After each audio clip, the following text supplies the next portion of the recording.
வணக்க மகளே, நான் தாங்க உங்க கல்லு ஒர்க் அவுட். இன்னைக்கான ஃபிட்னஸ் சம்பந்தப்பட்ட உண்மை உங்களுக்காக. மக்களே, ஒரு 2-3 நாள் முன்னாடி ஒரு தம்பி ஒருத்தர் எனக்கு இன்ஸ்டாகிராம்ல பிங் பண்ணிருந்தார் பிரைவேட் சாட்ல.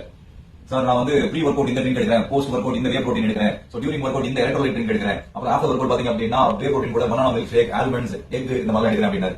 சத்தியமா சொல்ற தலைவா, இதுக்கான ஆள் நான் கிடையாது. அதுக்கான கிளாரிட்டி எனக்கு தெரியாது. நான் யாருன்னு பாத்தீங்க அப்படின்னா, நான் நம்ம ஊர் நாட் நாய் மாதிரி, ராஜபாளையம், சித்திப்பாறை, போம்ப, கன்னி மாதிரி நானு. நீங்க கேக்குறது எப்படின்னா, இம்போர்ட்டட் டாக்ஸ் மாதிரி டாக்மேன், ஜெர்மன் ஷெப்பர்ட், ராட்வைலர் அந்த மாதிரி டாக்ஸ் பத்தி கேக்குறீங்க. நமக்கு தெரியாது. நீங்க வேணா பாருங்க, நல்லா புல் அப் புஷ் அப் பண்ண, ரன்னிங் பண்ண. இப்போ என்னோட ஃபுட்டை பாருங்க, உங்களுக்கு காமிக்கிறேன். இது பழைய சாதம், இது முட்டை, இது மாங்காய், இவ்வளவுதான். சோ என்ன பொறுத்த வரைக்கும் என்னன்னா, நல்லா எக்ஸசைஸ் பண்ணணும், பிடிச்ச உணவை சாப்பிடணும், அந்த உணவுல என்ன இருக்குன்னு தெரிஞ்சு சாப்பிடுங்க. சோ இது பாத்தீங்கன்னா it's good for your cut. உங்களோட இன்டெஸ்டைன் எல்லாம் போட்டு நிறைய பாக்டீரியாஸ் எல்லாம் இருக்கு. அதே மாதிரி இது வந்து உங்க வந்து ஹைட்ரேட்டடா வச்சுக்கும். இந்த வெயில் காலத்துல உங்க ஹைட்ரேட்டடா வச்சுக்கும். முட்டையில புரோட்டீன்ஸ் இருக்கு, விட்டமின்ஸ் இருக்கு, it has lot of minerals. அதே மாதிரி மாங்கால ஃபைபர் அண்ட் மத்த சத்துக்கள் எல்லாம் இருக்கு. இவ்வளவுதாங்க கான்செப்ட். சோ இன்னைக்கான ஃபிட்னஸ் சம்பந்தப்பட்ட தகவல்ங்க.